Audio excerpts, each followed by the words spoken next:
Welcome, welcome to another MSI Insider live stream. And as you can all see, I'm not alone here today. I'm here with the one and only Lucas. Hello, Lucas, guys. welcome, welcome. So, Lucas, maybe you can quickly introduce yourself. So I'm Lucas. I'm in here for school. I have an internship. It's just a project that we're going through at school right now, and that's why I'm here. Lucas, Yeah. it's not your first time here, is it? That's true. That's true. I don't know if you know, but my dad works here. It's none of the guys that you see on stream. It's a different part of the company, but His dad is always undercover with him. so I was here before. Maybe some of you know me from a stream way back, like 3 years. For the returning visitors, and we have an image of that. Look, this is Lucas a couple of years ago, almost 3 true. years ago actually. Yeah. So then you're 12 years old? 12, I believe. Yeah. So Look how cute. So this is the difference between 12-year-old Lucas and 15-year-old Lucas. So. The chat is welcoming you as well. Thanks. I can't see the chat right now. Michiel will be answering questions. Also, not to distract Lucas, we've switched off his chat monitor, but don't worry, I will be monitoring the chat today, so you can ask your questions, put in your remarks, and I will pick them out and hand them over to Lucas.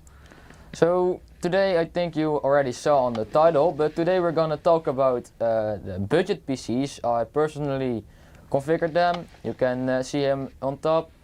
And this was also your assignment for this internship, right? Kinda. I'm here. The base is I'm here for school, and what's fun is I got the opportunity from Michiel to create my own live stream. So that's really fun. From the beginning to the end. Yeah, I got to choose the base, like where it's going off. The subject. Yeah. Yeah, the subject. And all just working towards today, just to get the PCs right. The benchmarking also with the root. So that was really fun. I really enjoyed it. I built the PCs myself. That was the first time actually building a whole PC myself. And not just one, 3 of them. 3 of them, that's correct. I see Alan is saying in Twitch chat, Mike doesn't trust the chat, that's smart. Well, I do trust you guys, but we didn't want to distract Lucas, so if everyone is spamming in the chat, then it might get a bit more difficult. So now we can focus on the story, but I will definitely keep an eye on you guys. And I think Michiel will also ask me questions that you are asking me. So. Yes, for sure. Beantown is asking, what are the Dutch labor laws? I didn't check them because otherwise Lucas may not have been here. So I didn't check them on purpose. No, there are. I think that's no. We did have to sign a kind of a contract, I think. Yeah, we definitely have. Yeah. As far as I know, everything is legal. So everything is legal. And it was a limited number of hours. So Lucas has been here for the past 2.5 months, right? Yeah. And then every Wednesday indeed, and this week he's here the full week. And he's indeed been working towards this day to prepare his live stream. Piggy Radio says in Twitch chat, you're a natural, Lucas. A natural? A natural. What does this mean? Basically, it means that you're made for this. It's basically in my blood. And it's, by the way, it's also in a foreign language for you. So that's also something to get used to, of course. English, of course, isn't our first language. But I think you're doing very well so far. But I do have a, how do you call that, a advantage because I have family in America, so... That may help a little bit for sure. I've been trying to speak English for basically my whole life. Starting with yes and no and... we still use that sometimes, yes and no. So let me see. Aztec is asking, where are you from, Lucas? The Good day from Australia, he said. I sound from Australia or what? No, he is from Australia, and he's asking, where are you from? The Netherlands. Yeah. So, Lucas actually lives quite near the office. Whoa. And he also says, congrats on the MSI internship. Thanks. I really enjoy it here. Yeah, you do? It is my last Just week. wait until you saw my grade, until you see my grade. I think that will be good enough. No, just kidding. By the way, chat, I also want you to pay close attention today, because at the end I will also ask you how do you think Lucas did during this live stream, and of course I will also take that into consideration when grading Lucas at the end of this week actually. Yeah, it's my last week here. You never know, maybe in the future there will be another week or even way more. I did lose a bet that I had at you. That's true. So never start a bet about product knowledge against me. That's not very smart. So don't try that. we will still have dinner with your dad at the Greek restaurant, right? Yeah. Very nice. I think it's very near in vacation that I'm having. It's just free from school. Oh yeah, I remember when being in high school you actually have vacation a lot more. Yeah. By the way, don't forget to announce, because you will be giving away something today in the live stream. Yeah, as well. we will be giving away Steam cards. So if you want to join, you can go to msi.com/do/insider, if I'm right. Yeah, correct. So you can enter there, you can perform various tasks to gain more points to get a bigger chance of winning the code, and I believe if you return that you can returning visitors can also claim a loyalty bonus. That's correct. So they have a bit of an edge in the giveaway. Also, if you're watching on Twitch or YouTube, our bot also puts a chat in the link once every 5 minutes. So you can also decide to just directly follow that link to go to the Gleam giveaway. So I think we can go into the presentation. Yeah, let's go for it. Yeah. As I already said. Oh, that's small Lucas again. That isn't. It is kind of cute though. Ah, wrong button. No worries. So this is the PCs I have configured. I do need to say the specs, just the performance of the PCs will be the same. The look will be a little bit different because we didn't have all the parts laying around in the office. Yeah, so basically Lucas, you designed like in your opinion, perfect budget builds with certain components. Yeah. But in the end, of course, you wanted to replicate them. So you also build systems, but we don't have everything laying around like you already mentioned. Yeah. But at least the systems you will show will have similar performance to the one in your buying guide, basically. Yeah. So let's get into PC1. We went for a AM4 platform. The CPU is. So how much was this one? How many US dollar? Oh yeah, that I skipped. It's $800 US. Mm-hmm. So it's really a budget PC. So this is the cheapest one of today, right? Yeah. So it's only going up in value. The max is 1600. So a bit not budget, but then you can see what you will get if you really go for a is it a regular PC? It is a regular PC. Yeah. So so basically you're building up. You have $800 US. Then the second one will be 1200, and then the third one 1600. Yeah. So let's get basically into it. that should give you a bit of an idea how much extra do I get when I pay a certain amount extra. So we choose the AMD Ryzen 5 5600. I think it's a solid option for this price range. I believe it's only going down in budget right now, and also it doesn't draw a lot of power. How much does it draw? It is a 65 watt TDP part. So that's I believe not very much. No, it's an efficient CPU for sure. So it also can be cooled with the stock cooler that comes with it. You do got to look out. You buy the boxed variant of this this CPU. Yeah, so often you can get the tray and the boxed, and the tray is just like a CPU, and the boxed version, at least for this model, also comes with a cooler, the AMD Wraith Stealth. Yeah, and I think this cooler will cool enough if you don't overclock it. This will be plenty for the CPU. The motherboard does allow overclocking, the MSI B550A Pro. Yeah, I think overclocking is possible, I know. For sure. Yeah, it is. Like the combination of this motherboard and CPU can indeed overclock, but like you already mentioned, then the cooler may not be enough anymore, so you may need to upgrade. I think you can then choose for a bigger air cooler or a liquid cooler, of course from MSI. Of course. And it also comes with 4 slots of DDR4 RAM and 2 slots of M.2. Is it Gen 4? In this situation, yes. Okay, so it comes equipped with 2 slots for M.2 SSDs and Gen 4 speeds. The AMD 500 series chipsets were actually the first platform that supported PCI-Express Gen 4. Okay. Talking of the SSDs, we have the MSI M390 500 gigabyte. I think it's a solid option for this price range. You can store a lot of games on it. It's also really fast because it's just a M.2, so that's always very fast. This is a Gen 3, by the way, but still, like if you compare this to like a SATA SSD, then it's still very fast. Yeah.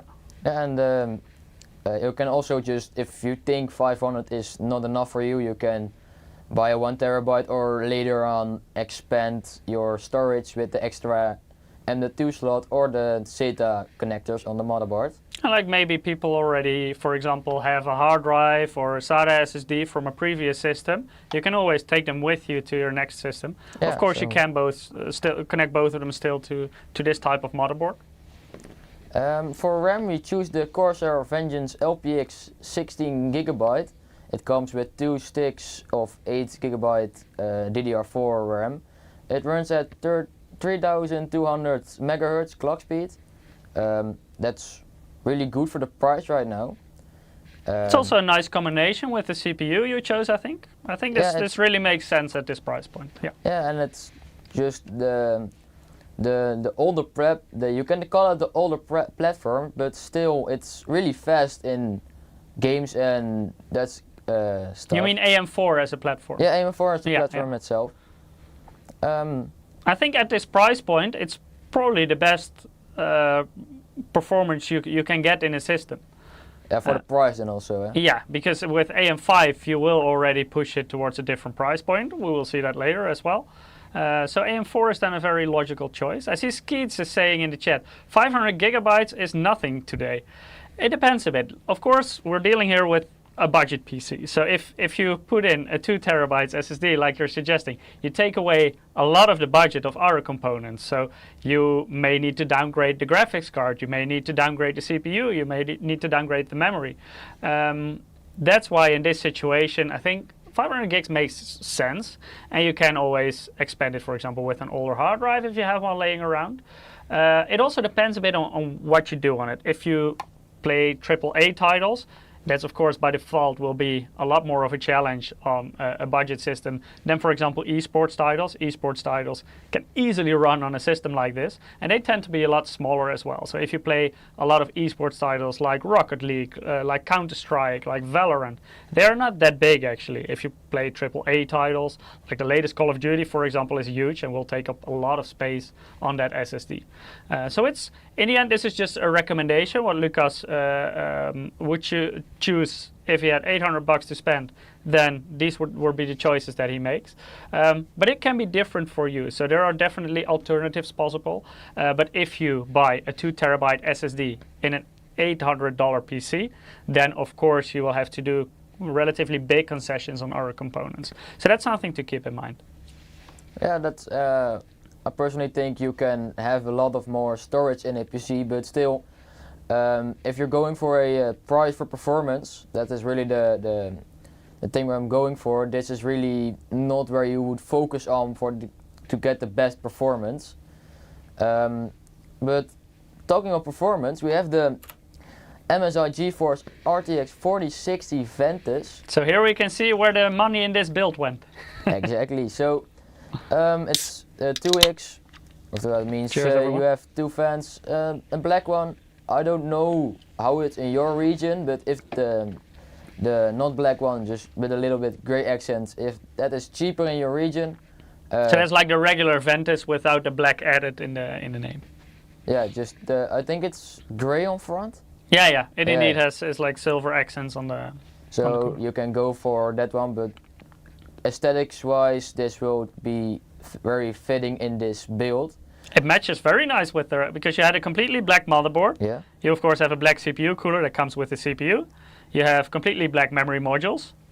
This is actually to my taste because I like black systems. I know you're into RGB, right? I don't know yet. I'm just finding out. I recently upgraded my case with a lot of RGB, but I also want to try out just only black fans, but as a 15-year-old you don't have a limited budget, so I went for... So you cannot have 10 different systems in a lot of different aesthetics? Yeah, but RGB fans you can just turn them off, so it doesn't look as nice as pure black, but the graphics card has a VRAM of 8 gigs, so that's plenty for a $800 PC. It's also you're focusing on 1080p with this system, right? Yeah, 1080p, Yeah. and then this PC will, I think, run first-person shooters as Counter-Strike, and the less demanding titles will run at really high on FPS. Yeah, definitely. So, and we're also gonna test Cyberpunk and another game that's really demanding. I forgot the name. I think today you will live benchmark, I believe, Cyberpunk? and F122. Yeah, and But you then also tested Metro Exodus. That one is Yeah. very demanding. that one. And I think Shadow of the Tomb Raider. Yeah. Yeah. Um, I see some questions in chat. Dion is asking, this is not a beer, right? No, it's a blueberry drink, don't worry. I'll save the beer for tonight. Solo is already a fan of yours, Lucas. Solo says, this 50-year-old intern is good. Thanks. Well, it's still early in the stream, Lucas. Still a lot can change. Also, you're great. I don't hope so. No worries, no worries. Ice Vixen is saying buying an AM5 motherboard instead, and you can still put in an AM4 CPU, good for future upgrades. That's not true. If you have an AM5 motherboard, you cannot put an AM4 CPU in there. If you do, you will definitely destroy your motherboard. So don't do that. They're not cross-compatible. AMD completely transferred from one platform, AM4, over to a completely new, different platform, AM5. The sockets are completely different. Also, with AM5, they moved to an LGA kind of socket, so where the pins are inside the socket, like we also know from, for example, Intel, but also AMD's high-end desktop platform already did that, so the Threadripper CPUs. They also made the transfer from DDR4 to DDR5 completely, and there is only a single memory controller in AMD CPUs. So an AM4 CPU only has a DDR4 controller, not a DDR5 one. An AM5 one only has a DDR5 controller, not a DDR4 one. Unlike Intel, for example, the 12th, 13th, and 14th generation have both a DDR4 and DDR5 controller. So based on the motherboard, you can differ with memory there. So no, you cannot buy an AM4 CPU with an AM5 motherboard. That's not possible, unfortunately. Okay, back to you, Lucas. I found it funny that I'm still learning about PC well in the live stream. So what you're just saying is the memory, what do you call that? The switches, is it the memory switch in the CPU that you were talking about? The controller, you mean? In the CPU, there is indeed a memory controller. Yeah, that. And that one kind of decides the compatibility to a certain type of memory. But a CPU can also have multiple memory controllers, like you see with Intel. Yeah, That's why there you can choose. I never knew. Yeah, now you do. So we also learn every day, and it's only good. This GPU is also really power efficient. It won't draw a lot of power, so that is why we could go for a more affordable power supply. We went with the MSI MAG A550BN. It's perfectly fine for this build. I don't think. So the name already says it. How many watts does it support? 550. 550, exactly. So that's plenty. I don't think you will use more than half. Maybe a bit. I think this system, under load, I would guess approximately half of that power is what you would occupy. So also, if you want to upgrade to a 4060 Ti, or I don't know what's the 4070, I think it's a bit. Depends also on the CPU you combine it with. I think a 4070 would still be doable with the current CPU you're using. But for example, if you're running like a higher end Intel CPU, they can consume quite a lot of power. So if you would combine that with a 4070, then 550 would be very limited. So it all depends on the total configuration. But in this configuration, if you would upgrade from a 4060 to a 4070, that should still be possible, yes. So yeah, that's also we have the case, we haven't talked about it yet, the MSI MAG Forge 112R. Personally, I'm quite a fan of this case. I like the mesh panel on front. That's just for airflow, and still the RGB pops out of it, so that's really nice. And also the tempered glass on the side is really. I like the screws in it. I don't know what's it, but the They're screws. like thumb screws. Yeah, but the screws are really nice.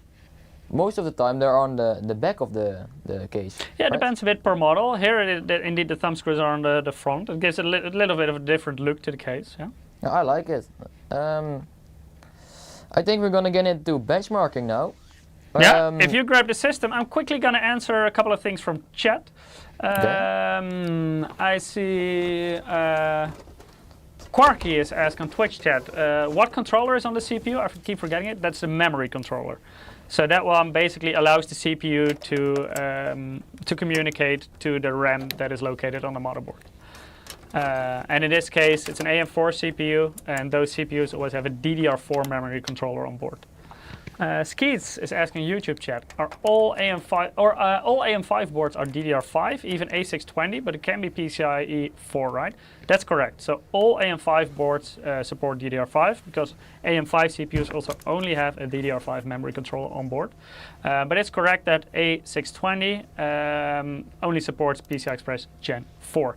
It also depends on with a higher end chipset, it also depends per exact model, like B650 or X670 or X670E, what kind of generation they support on which slot, so on which graphics card slot or M.2 slot. So always carefully check that if you specifically want something with PCI-Express Gen 5.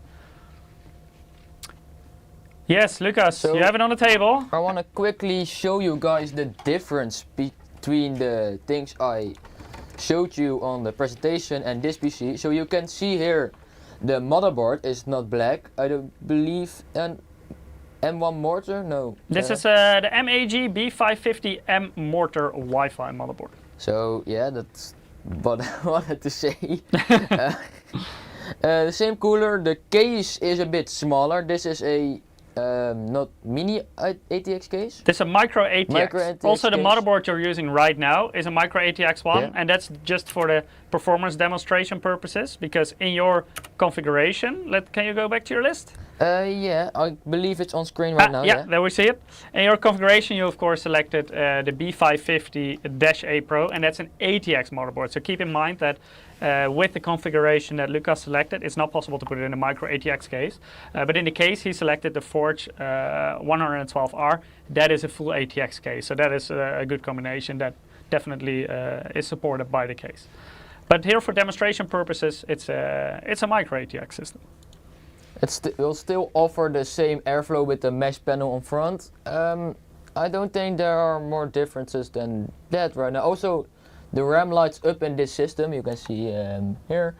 That will not be on your system if you buy it one, because it will just simply save money. Yeah, so the RAM you selected is basically the black version of this memory. So in terms of speed and specifications, it's the same. But this one has some RGB lighting and the other one doesn't. But it's all up to you what you want if you would build it at home.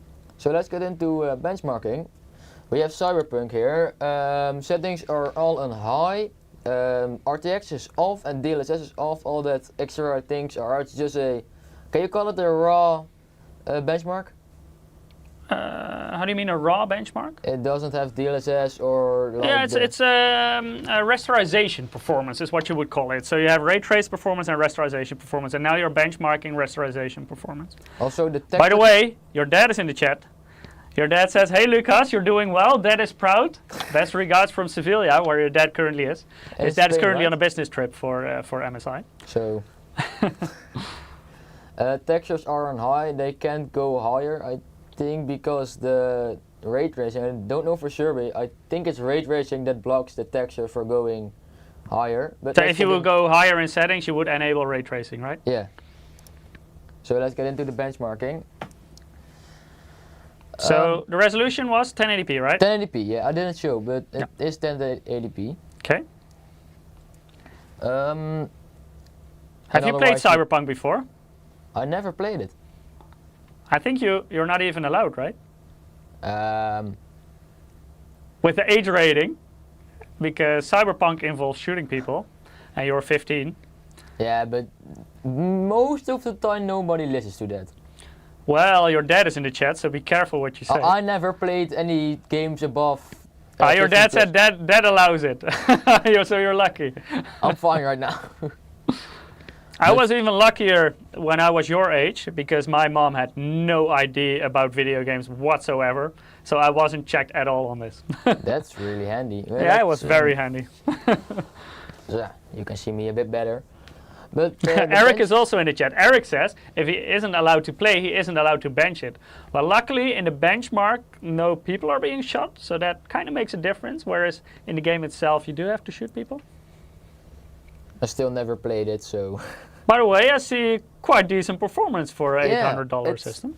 I think always above 60 FPS right now. Hell, it's even around 80 at the moment. Yeah, the minimum is 60 FPS, so that's really nice. But the average of 73, so Yeah. that's really nice. And this is on high settings, so if you want to crank out some more FPS, you can lower the textures a bit and stuff like that in other settings. Or turn on DLSS. DLSS is frame generation, right? Yeah. Depends. You have DLSS and you have DLSS with frame generation. Frame Okay. generation, it's basically what the name says. It generates frames in between, so you get a higher FPS. DLSS by itself is it's kind of an upscaling technology. So basically what happens is that your system runs a somewhat lower resolution, but it upscales it to the resolution that you're using. So for example, if you switch on DLSS, you could be running the game at like 720p and it automatically upscales it to 1080p. And that Okay. will of course increase your frame rate as well. And with the combination of DLSS with the frame generation, you can get an even higher FPS. But at 1080p, I wouldn't, in this situation, the FPS is okay. I would suggest to stick with running the native resolution. Also because I think DLSS is a little bit more visible at lower resolutions than it is at higher resolutions. So that also I didn't know before, so I'm learning. But good performance, I think. This is very playable, and this is the most affordable system you're showing today. So it's only getting better from here. Yeah. Also, So- it's getting more expensive, but Yeah, but $800 is not much for a PC. no, I agree. That's So- I think that's a very good price. You can play Cyberpunk on high, no? Was it high? Yeah, Yeah, it was high. Yeah. High preset, so that is really solid, I think. Yeah, looks good. So now we're gonna test F1 2022. Yeah, talking of F1, I think new season started. I don't know how long is this new season? The new Formula 1 season started in March, and it will run until December. I don't watch it right now, but I You heard should. a lot of it, and also on Instagram I get a lot of notifications from the About Formula 1. Hmm? About Formula 1. Yeah, Formula 1 and McLaren I follow, I think. Okay. So So is McLaren also your favorite team? yeah, the how you call that? I don't know. Is it Lando Norris? Yeah, he's a McLaren. Yeah, he's my favorite. He's mine F1 too. driver. I think, he's my favorite driver as well, Lando Norris. Okay. I think he's a very good driver. I always forget to skip this. I think we have to Sure. apologize to the fellow Dutch people that we both support a British driver. And nobody knows that. Don't tell them. It isn't responding to my. Oh, now it is. So chat, for the people who follow Formula 1, what's your favorite driver? I'm curious to hear. And favorite team? I also want to know. I can't see the chat. I will call out a couple. NRT says Lando 2. Lando's popular.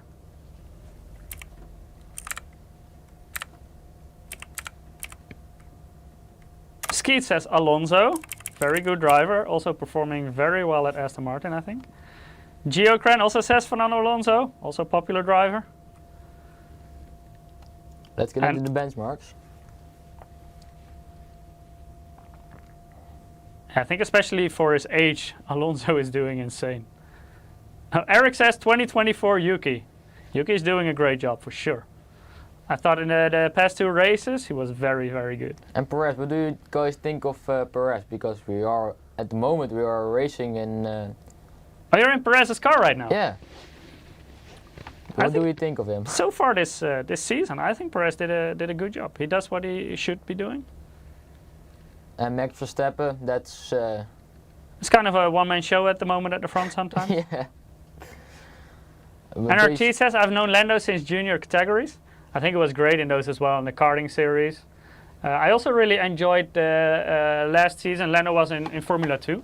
There was a very good generation in Formula 2 back then with George Russell, Alexander Albon and Lando Norris all fighting in F2.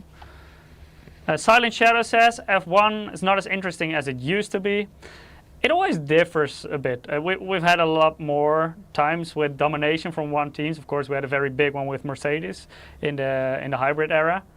But like 2021 was, of course, a sensational season. But those are quite rare. It's more often than not that there is a dominant team that wins it quite clearly from the rest. But the benchmark is really running fine. I don't know if the FPS is really a thing you focus on in F1, but still. I think it's usually better to focus on the road if you're driving in general instead of the FPS counter. But it's a nice FPS. You're like even on a high refresh rate monitor, you're getting over 144 frames per second. Or around 144, sometimes a little bit over, sometimes a little bit under. So I think the average is around 144. Let's see. Yeah, around, yeah, 151, that's really nice, I think, for a budget system.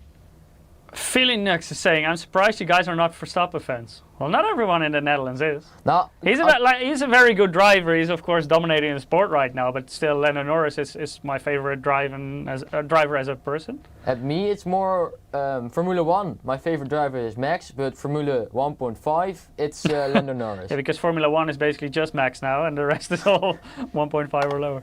Adexa19 says, Mike, you better sit properly. Your back is going appreciated at long. Well, actually, the reason why I'm not really sitting comfortably is because I have quite a bit of back issues in recent times. So it's a bit hard to keep a proper position for me at the moment. So let's get talking of the other benchmarks I did with Ruud. They're on screen right now, if Michiel can switch. Yes, I can. Meanwhile, I'm gonna dismantle the PC quickly. As you can see, the benchmarks of Cyberpunk and F1 are really similar. It also depends on the average. It's not always the same. I think you know that, guys. Shadow of the Tomb Raider. I also never played that game, but 133. I'm also not sure if it's age appropriate. I heard it's a lot of blood. Okay, but maybe your dad still allows it. He also allowed Cyberpunk, so maybe Shadow of the Tomb Raider is possible as well. I don't know, but I think 133 FPS is enough for that game. I think that, yeah, for that type of game, I think that's plenty. That should give you a comfortable experience. And the Metro Exodus, if I'm pronouncing it right. Metro Exodus, yes. Metro Exodus also is really demanding. I think the max settings on that game are really high. I think yeah, it's a very demanding title in general, as you can also see in the results. But if you crank down the settings a bit, I think you will get 60 FPS. Yeah, with a bit of fine tuning, I think that should be possible for sure. Because these are of course still high settings. I think we can go to the next PC. I think before we do that, let's maybe do our first giveaway. That's right. If you haven't participated yet, make sure to go to msi.com/2/insider, or if you're watching on YouTube or Twitch, you can also follow the direct link that I'll put in the chat. Once every 5 minutes, it will lead you to a Gleam, and within Gleam you can perform certain actions. The more actions you perform, the better chance you have to win, and if you're a returning visitor, also make sure to claim your loyalty bonus to have a slight edge in the giveaway. If you have already participated, no need to do anything again, because you will automatically be enrolled in the other drawings as well. And I will show you who the winner is, Lucas. There you go, and you can announce our first winner. Vidi? No. Vide84, but I don't know how we pronounce it. What do you think, Lucas? Vide? I think Vide. Vite 84. Okay, then we go with Vite 84. Congratulations, you won the first Steam wallet code. So please keep an eye out on your mailbox. Then we'll email the code to you in the coming days with some instructions on how to redeem it. Congrats again, and make sure to participate if you haven't done so yet. So let's get into PC2. This PC has a budget of 1200. If you can switch to the PowerPoint. It's also, I have to say that it isn't exactly what I have configured. The picture that you see is also different parts. So the picture is the one you built, but yeah. you will show the configuration that you chose now. Yeah, so let's get into it. Oh, that's the wrong button. We went with an AM5 platform. In this budget, it is possible, but you can see on the motherboard it's a bit difficult to fit everything into the budget, but we managed to. So we went with the AMD Ryzen 5 7600. I think in AM5 you have motherboards that are almost completely your budget. You sure? Yeah. Like if you like on AM5, you for example have the Godlike that is extremely high end. I thought you were talking about the Pro series. No. The Pro series are definitely a lot more affordable. And I think you picked a nice model also in combination with the CPU. So what did you pick? So I picked the MSI Pro B650M-B. It is a micro-atx motherboard. Right. So it has one, is it a PCIe slot? You mean, well, it actually has multiple PCI-express slots because the small ones below are also PCI-express slots, but the ones below only have one lane available, whereas the big slot, the one with the steel armor reinforcement, the silver one, that one offers 16 lanes. So especially for a graphics card, most graphics cards are either 16 lanes or 8 lanes. Then you usually want to put them in a big slot so you have all the bandwidth available to get the best performance out of that graphics card. Okay, I didn't know, so I'm still learning. It has 4 slots of DDR5 RAM, space for 2 M.2. Is it also Gen 4? Yeah, in this case Gen 4, yeah. So that is also upgradability. And we went with the cooler from MSI also, a MAG Core Liquid P240. That will be plenty for this CPU. How much watt is though? This is also a 65 watt TDP part, but of course you can go way beyond it if you overclock it. And with this cooler, that may also be a possibility. It's also something that on AMD motherboards, the B series can support CPU overclocking, which you cannot with the B series on Intel. That's really a how do you call that? A plus point? That's a plus point. A benefit. Yeah. So this socket will be supported through 2025. That is confirmed by Intel. So by Intel? By AMD. Yeah, indeed. That was a slight oopsie. So AMD basically announced that at least until 2025 they will fully support this socket. And like with AM4, they actually also went quite far beyond what they initially stated. So usually AMD tends to continue for quite a bit on a platform. Of course, it's impossible to tell how long exactly that will be with AM5, but they have already confirmed that all the way through 2025 they will still continue with the AM5 platform. I see some comments in chat as well. GigaRam says, I would love the Godlike, always one at one, but way out of my price range. Yeah, like a Godlike is definitely an expensive motherboard. It's also very over the top in everything it offers, and it's almost hard to use everything that the motherboard can offer.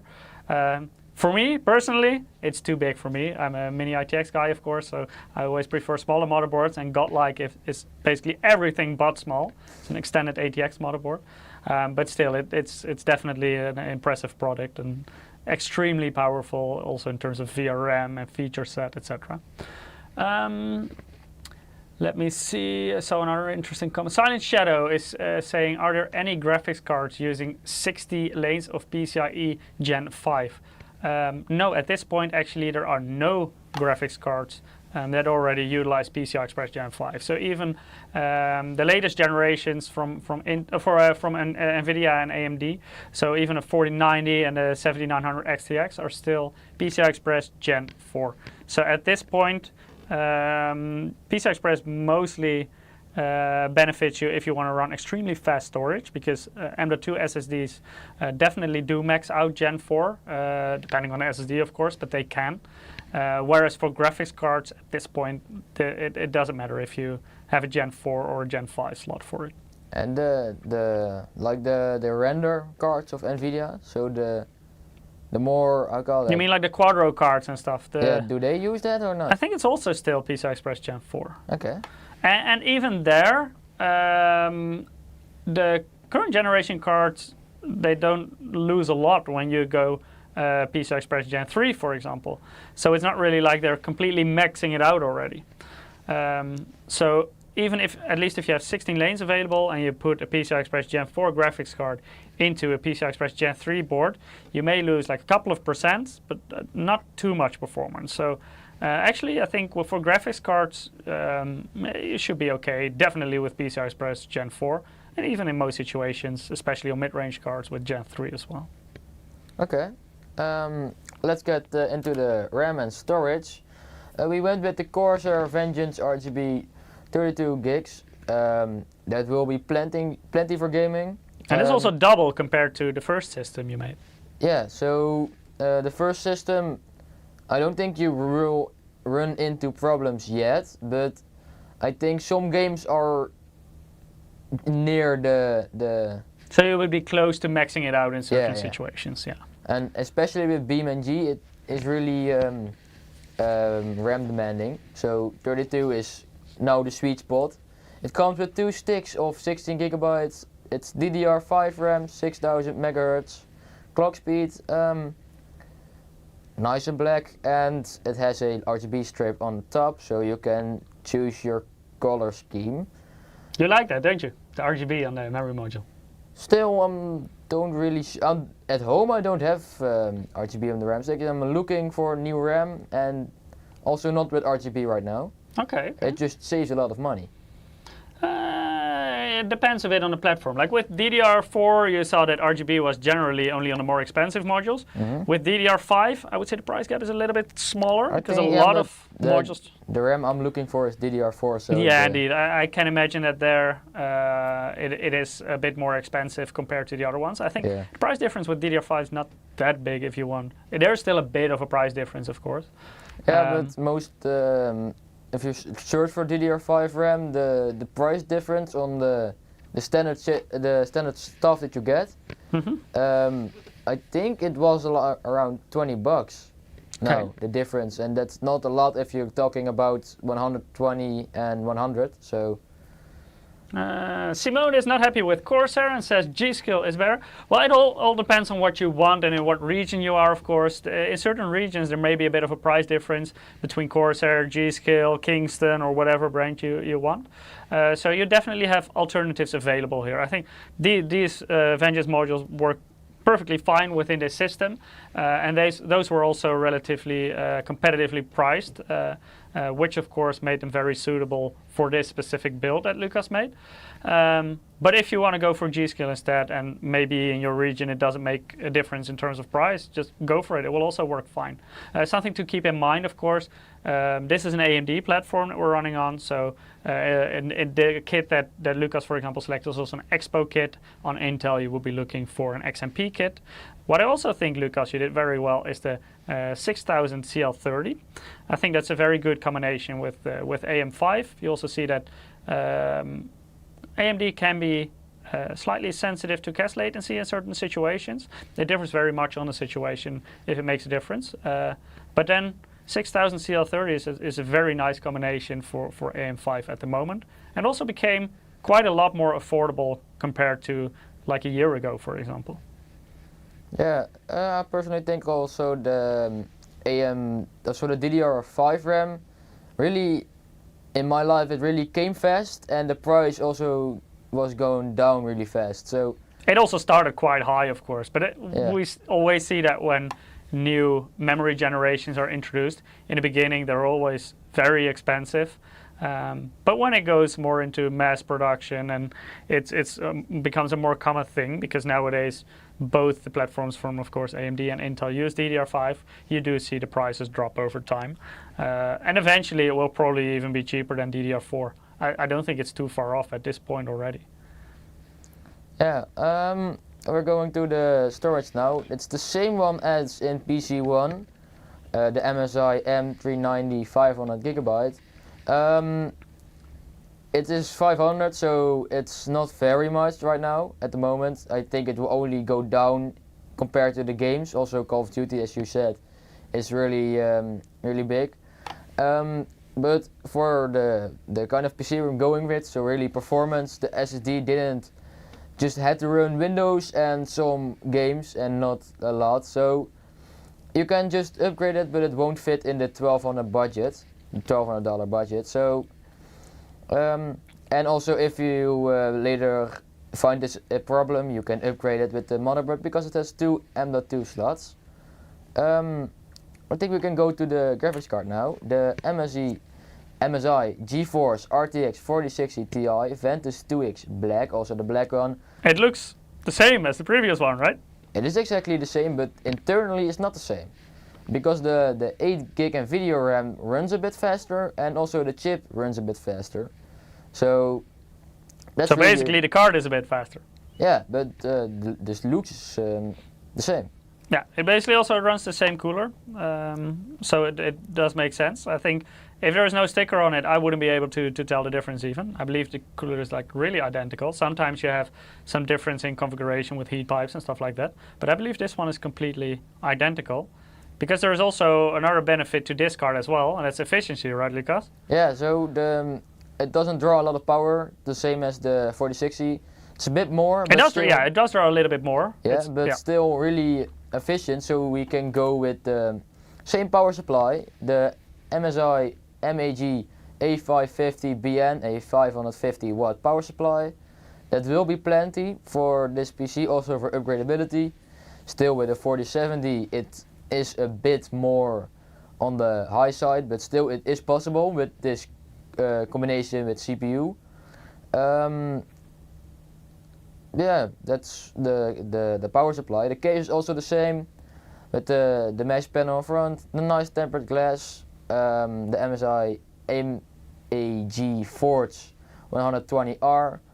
On the right you can see the difference between the full ATX and the micro-ATX motherboard. It isn't really a big difference, but yeah, that's just... But it's big enough that if you have an ATX motherboard and a micro-ATX case, that it doesn't fit. I think we're going to benchmark it right now. Yeah, one more thing about the case, because of course in this configuration you have selected a micro-ATX motherboard. You did that on purpose because within this price, that was in the price range, it was basically the most affordable option that had the feature set that you wanted for this configuration. Yeah. This is of course an ATX case, so you do have some leftover space. In case people want, they could also, for example, go for a micro-ATX one. So like the M100R, for example, would be an alternative. Still, of course, this case perfectly supports it because it can do ATX, micro-ATX, mini-ITX. But if people want to go smaller, they do have the option. With this case, of course, they have the benefit that in case they want to upgrade their PC later, they can also upgrade it to a platform with an ATX motherboard because the case can already support it. So it's a bit up to you what you want. Do you want a more compact system and do you use the motherboard that Lucas recommended? You can also go with a micro-ATX one. If you want to use your case for a longer period of time and want to keep the option open to go to an ATX motherboard in the future, then the MAG Forge 112R is a very nice suggestion, I think. Yeah, so now we can go to benchmarking. I will put a list of components on the screen right now. If you want to build this PC yourself, you can write it down or take a screenshot or just look it back. You maybe do a giveaway? Yes, before I do that, let's quickly have a look at chat. Let me see. Schnips86 is saying, depends what's on sale about the memory. Team Group has been the best deal for me here lately. Yeah, this is something you often see. Hey, your camera has gone all of a sudden. Let me see if I can fix that. One moment. In the meanwhile, I will keep talking. So we were talking about the memory. It depends very much on region, what is the most affordable and what's available in general in terms of memory. Ah, there, Lucas is back. That was really weird. So it could be that in region A, Kingston is $20 cheaper than G-Scale, and in region B, it's exactly the other way around. Mostly look at the characteristics of the memory modules, so the speed you want, the cache latency you want, the kind of voltage it needs. If you want to go more advanced and want to go into overclocking, then try if you can find more information about the exact chips that are present on the memory module. Of course, always check what kind of profiles you have stored on the module, so could be Intel XMP, could be AMD Expo. But then definitely you can pick a little bit what is the best deal in your specific region. Different memory vendors are of course all supported. So also if Team Group is a better deal in your region, I would always suggest check out the QVL, that's the qualified vendor list that we have available on our website. So look up your specific motherboard, check out the qualified vendor list and see if we have tested and verified that that motherboard works with a certain memory module. But those are huge lists and there are a lot of different vendors in there. So if you prefer to go for example G-Scale or Kingston or Team Group instead of Corsair, that's definitely possible. Skeets is also saying the 6700 XT is cheaper. That also depends a bit per region, but I think in general it should be a bit cheaper. It depends a bit on the situation, what is the better option. I think the 4060 and 4060 Ti are very interesting options in terms of power efficiency. For the power they draw, they offer very good performance. They also have a very good encoder in case you want to use it. So if you want to do streaming and stuff like that, they're very strong at that. And they also are very good at ray tracing performance. So in case you want to do ray tracing, the 40 series, they tend to be a very good option. But the 7600 XT, for example, in rasterization performance, is also a very good card. If you don't care about ray tracing, you don't care about encoding, you just want to have good ray tracing performance, or rasterization performance, sorry, not ray tracing performance, then the AMD 6000 series, especially if you can get them for a good price in your region, can be very interesting cards to run for sure. NRT says, that chassis looks like my Vampiric Ryzen edition.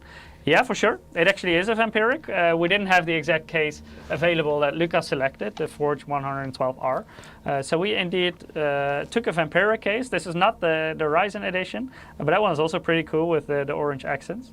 But it's indeed the Vampiric case that Lucas built the system in. So I do want to talk about for a second what is different about this PC compared to what I have configured. Excuse the green lights.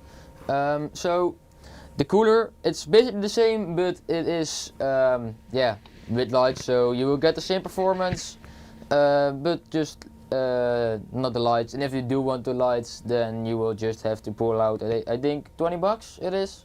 Yeah, I think there is like a bit of a price difference. This is the C240 you're currently running, and in your configuration you selected the P240, and like you already mentioned, performance is identical. The only difference is the RGB lighting. So the P series come without RGB lighting, the C series come with it, and it all depends on what you want. So of course C series is a little bit more expensive. Do you want it? Go for it. But in terms of performance, you will also be perfectly fine with the P240 in this case. And also the case is not the same, but Michiel already said it. So let's get into benchmarking. See, there's also a slight difference in your GPU, because this is the triple fan version of the 4060 Ti, whereas you have the 2X version in your configuration. By the way, especially in 4060 range, it doesn't matter that much. Like a 2-fan cooler on a 4060 or 4060 Ti is plenty to properly cool that GPU. Of course, certain 3-fan coolers can be a little bit more silent because they usually can run at a lower RPM because you have more fans available and still offer the same kind of cooling performance. So that's also a bit depending on what you want. But in case you go for a 3-fan model, always properly check what your case can support that you want to use. Because for example, if you go for the micro-ATX configuration with a micro-ATX case like the M100R, then it may be a challenge with certain longer 3-fan graphics cards. So most 2-fan cards should be okay there. In ATX cases also most 3-fan should be okay, but smaller cases like the micro-ATX with certain 3-fan cards can be a little bit tricky in terms of length. So double check that before you order anything. So let's get into benchmarking. We have the settings right here, the same as before. Texture quality on high, ray tracing off, and DLSS off. So let's, the resolution 1080p, as all of the other systems are gonna be tested on. So let's start the ray tracing, the benchmark. I was in my head with ray tracing. This card do support ray tracing, right? Yeah, definitely.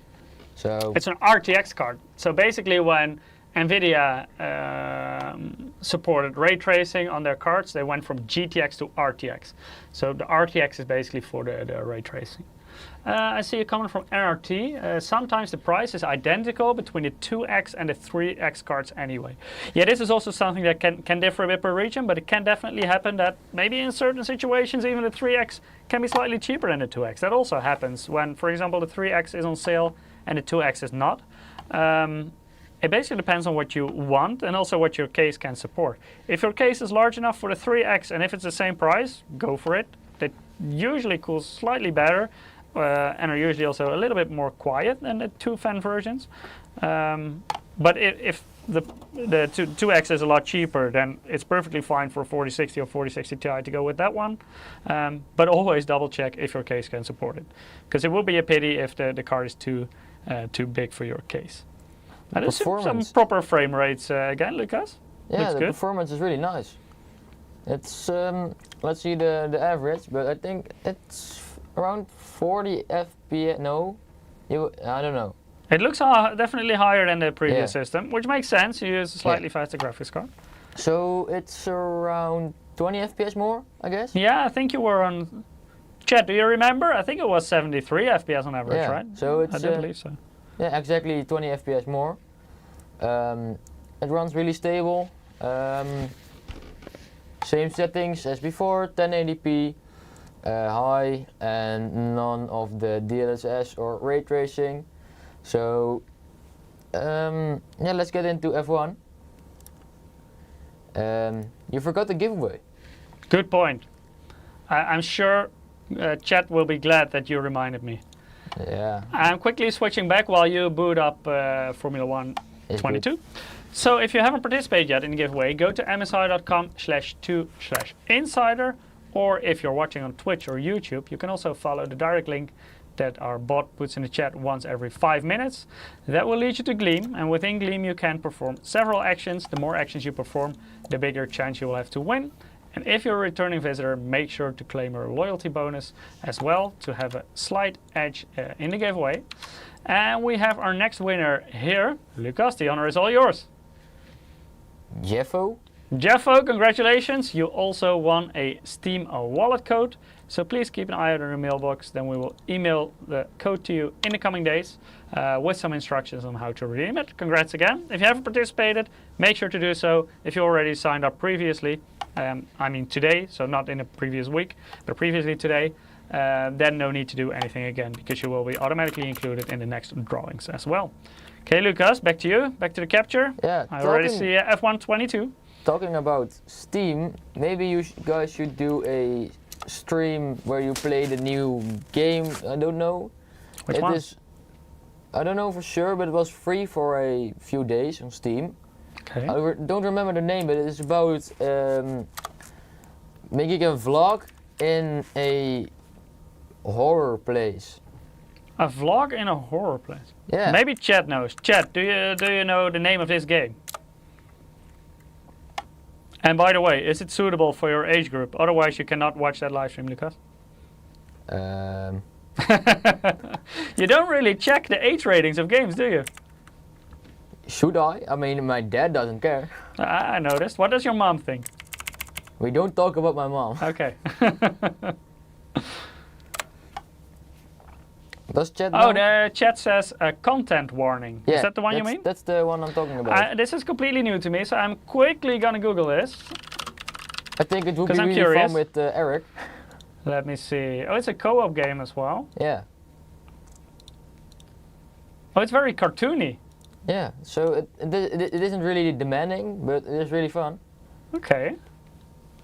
So for sure on the cheap system, the cheaper, the buddy friendly, it's really a fun game to play. Yeah, And also on the higher end when I look PCs. at the system recommendations, this will run fine at everything. Like the recommended system is a GTX 1060. So basically we're running a potato PC. Yeah, it should run at most PCs perfectly fine. But it looks interesting. I wasn't aware of this game. I see that chat definitely was, because a lot of people knew the name of this game. Yeah, I saw it on social media that it was free and I missed out again. So did we, by the way. But I see it's not very expensive. $8? Yeah, around $8. Yeah. So maybe a fun game for me also. But back to F1, around 200 FPS, that's really solid.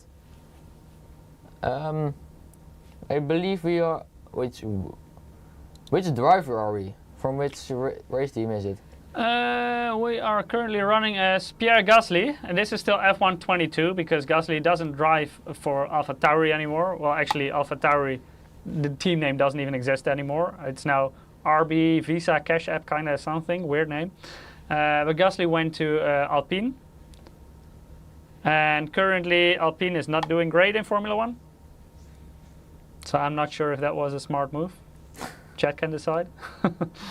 So yeah, an average of 210 FPS.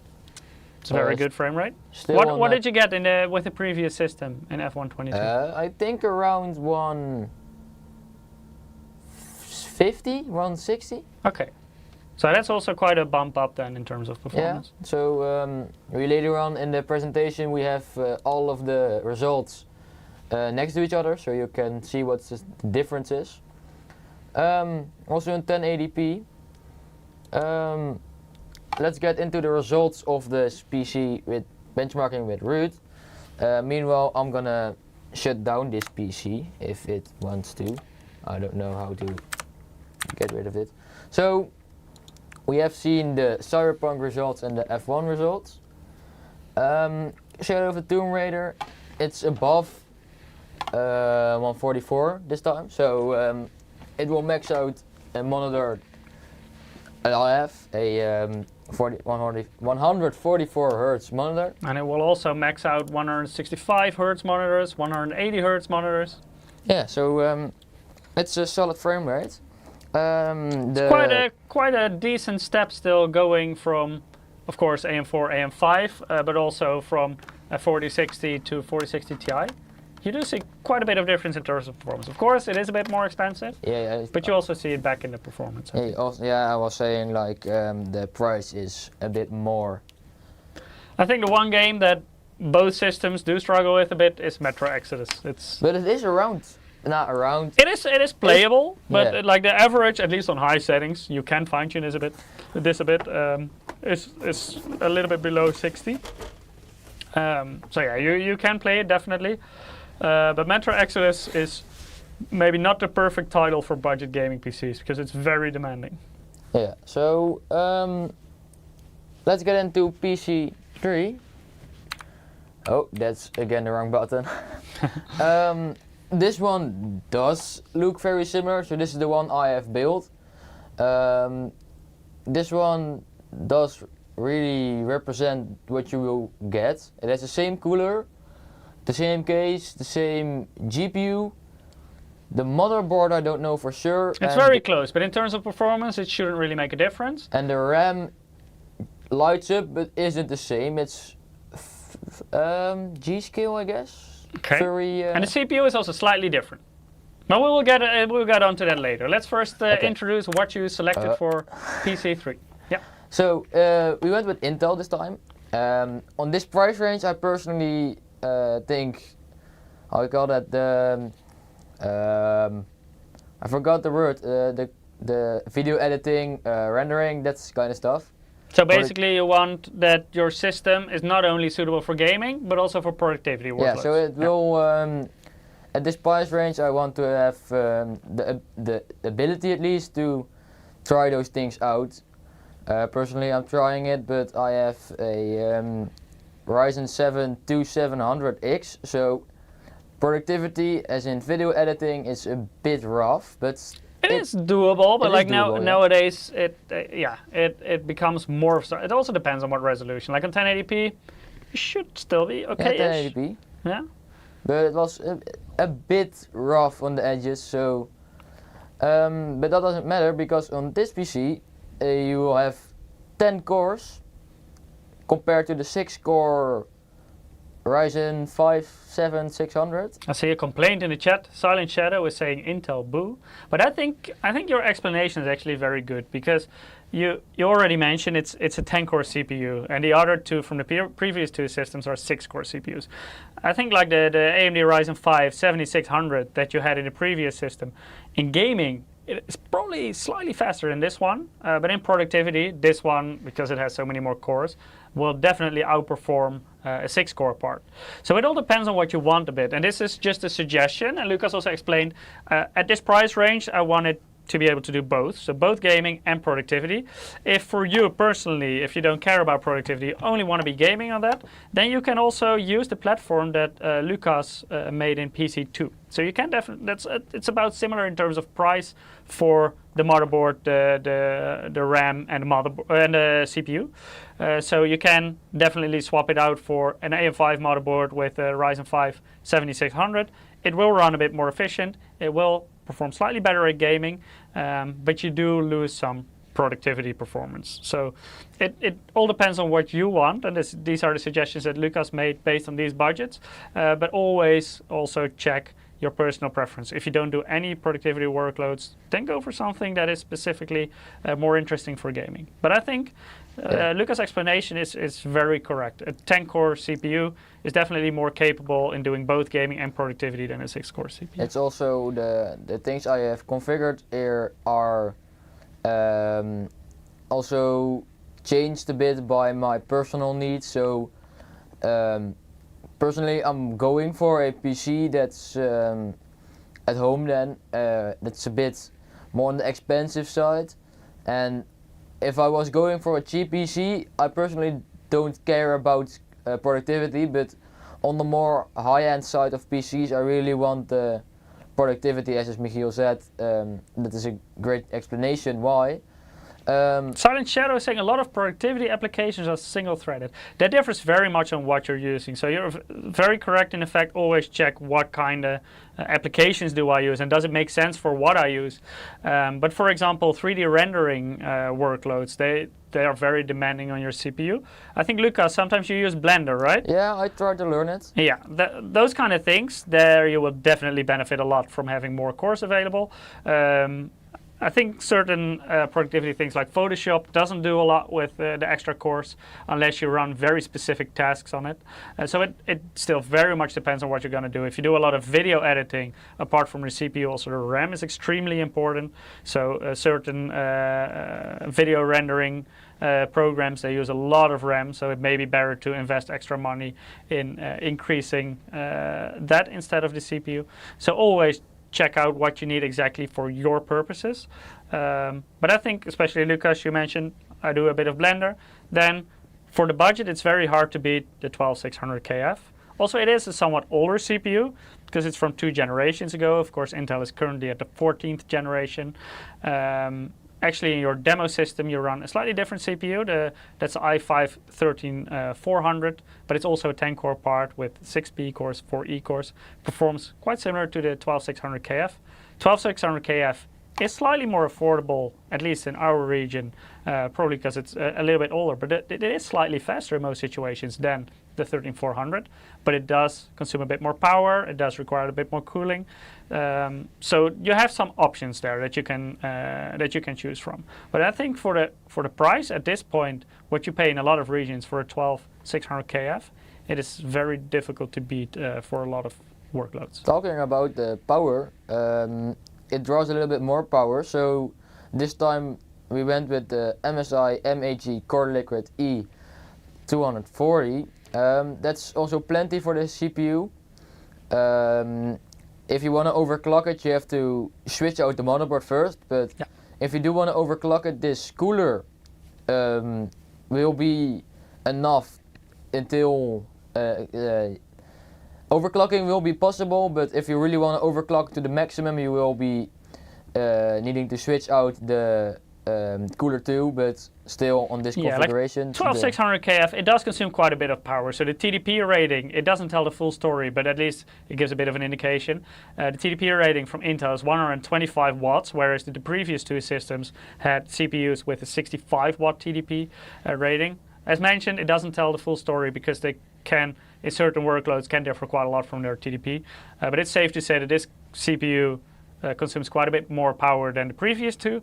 Like you already mentioned, with this motherboard, it's an Intel B series, you cannot overclock the CPU. So with AMD B series you can, with Intel you cannot. So it's still a K-SKU CPU, so the CPU does support overclocking, but you need a Z series chipset in order to utilize it.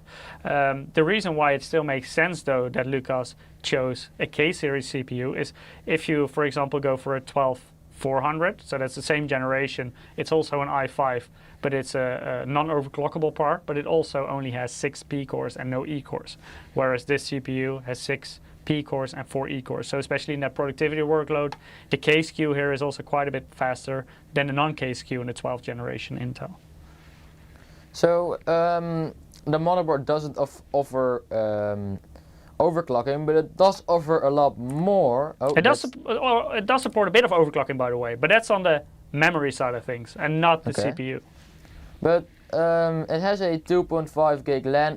The previous motherboard also had it.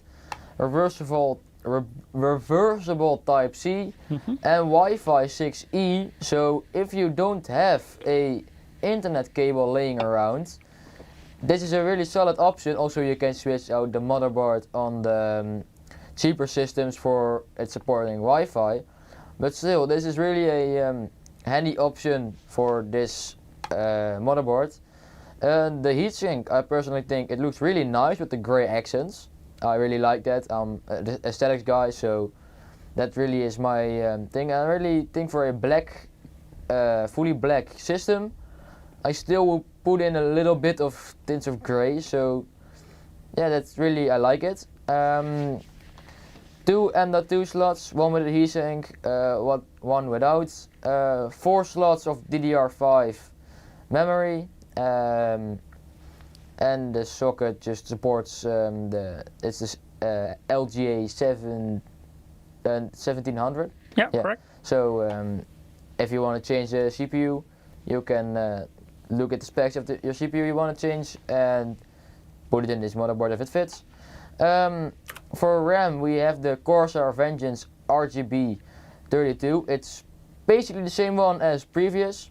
The DDR5 6000 MHz transfer clock speed, but this one is with XMP, if I'm right. Yeah, correct. So the previous one AMD with Expo profiles, and this is with Intel XMP. That's the only difference here. If you do wanna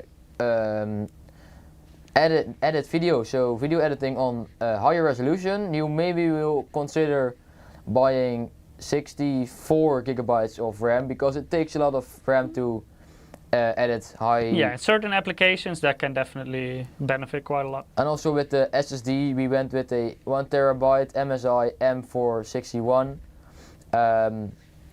If you do is it right to say do R? I don't think so. No. If you, what are you trying to say? If you do video editing, a higher storage will be beneficial. Yeah, beneficial. So this is plenty for gaming, and also if you want to start out with video editing on 1080p, this whole system is plenty. But also depends on how much if you do a lot of video editing and have a lot of files, then of course you will also run out of 1 terabyte. And if you want to install a ton of games, the same thing will happen, of course. But like especially once you edit in higher resolutions, then storage is definitely an important thing to look at. Also, really the SSD is selected here is a Gen 4 one. Yeah, so it's a bit faster. I don't know if you will. Is it depending on the LAN speed, so the internet speed of your system? No, SSD speed is completely separate from that.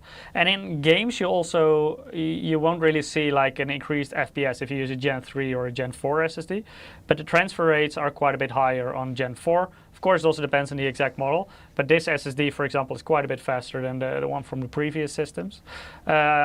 And if you're going to do a certain productivity workloads and you're going to transfer huge video files, then it can definitely make a difference. But also the device that you use to transfer it from or to needs to be fast. That's something to keep in mind. Silent Shadow is saying in YouTube chat, is Intel quoted TDP idle or max? That's what makes it difficult actually, because it's neither. The idle, like for example the 12600KF that we're currently talking about, the idle power consumption of that CPU will be way lower. Actually, Intel in idle power consumption is even lower than AMD. But the maximum power consumption, like if you're going to run an all-core 100% workload with AVX enabled, it will go way beyond that 125 watts.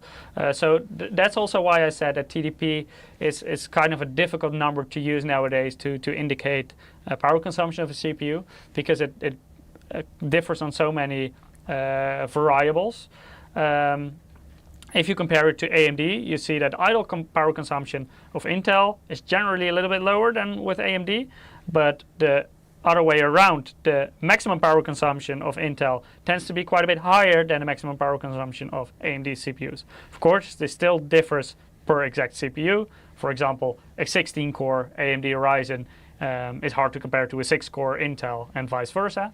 But in general, that's basically the case. But for an Intel 12600KF, because it can draw quite a bit of power, I would usually recommend going with a somewhat more powerful cooler than I would, for example, for a Ryzen 5 7600. And then, of course, it also matters, do you want to overclock it or not, etc., etc. So a lot of variables to keep in mind here.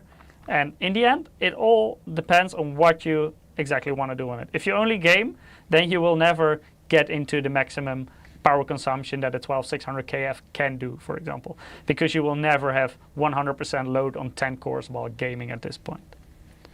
I think we have everything on this slide, so let's go to the, oh, that's again the wrong button. Oh, one more question, by the way, from NRT, is does the M461 support direct storage? Of course, depends on the software as well, but yes, the SSD should be able to do this, yes. Okay, so let's go to the graphics card. It's the MSI GeForce RTX 4070 Ventus 3X 12GB, so it will run higher resolutions more easily with the higher video RAM. This time we went with the non-black because the motherboard has the grey accent, so I wanted to follow up the aesthetics. You do always carefully look at the aesthetics, don't you? You always try to match it. I'm always trying to make it look good. Look the same and still make some accents to it, if you get what I'm saying. So. And I think that's a good example, because I'm a very bad example for this. I don't care what a PC looks like. I have a closed enclosure, no tempered glass, so I really don't care what a graphics card or a motherboard looks like, because I don't see it inside my case. Of course, within my function at MSI, I do feedback on what a product looks like, because I know a lot of people use tempered glass and do like to view their components. But for me personally, whatever I would buy wouldn't really matter for me in terms of aesthetics. But Lucas definitely closely looks at what a component looks like, and I think you made a visually pleasing match between motherboard and graphics card. Also, the case that we're gonna talk about later on really let the components in the case pop out a bit more compared to the 112R that we have in the previous system. So, but let's get into the more power side of this GPU. It is a bit more demanding also with the Intel CPU. You will do need a bigger power supply. Talking about the power supply, we have the MSI MPG A650GF, 80 plus gold certified, so it's really efficient. So my dad won't complain about the energy bill this time if I buy this PC. Yeah, it's a really nice power supply. Also, I like the fact that you can plug in and plug out the cables. Yeah, it's indeed a fully modular power supply. So you can take every cable. If you don't need it, you can completely leave it out. Yeah. That's really what I like about this power supply. And also the case offers a lot of place to hide the cables. You will see that later on in the how you call that, when I demonstrate the PC. So talking about the case, the MSI MPG Gun Gear 300. A difficult name, huh? Gungnir. Gun Gear. Gun Gear. Yeah, okay. Gungnir. Yeah.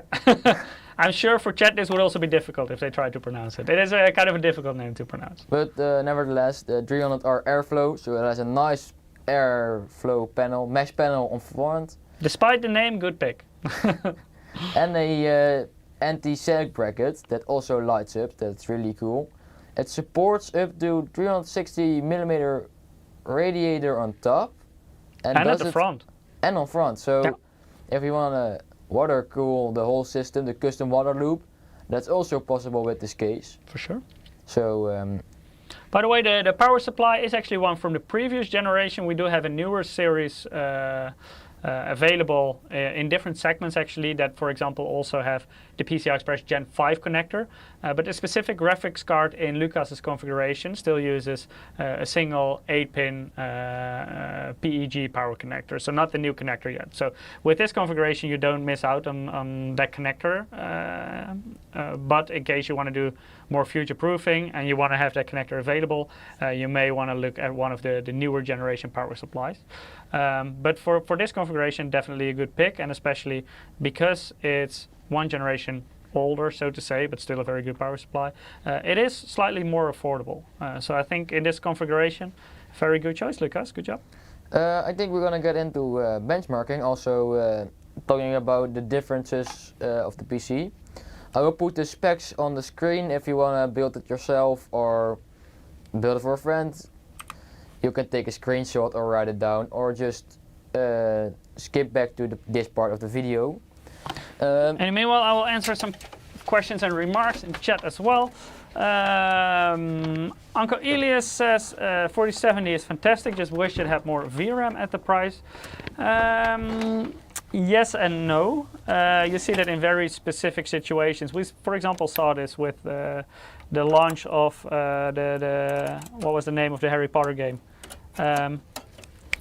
Hogwarts Legacy. That was what I'm looking for. You did see that in certain specific situations with ray tracing enabled in certain areas of the game, you saw frame drops with cards with lower VRAM. They did address that later on with an update. But in other situations, it makes zero difference.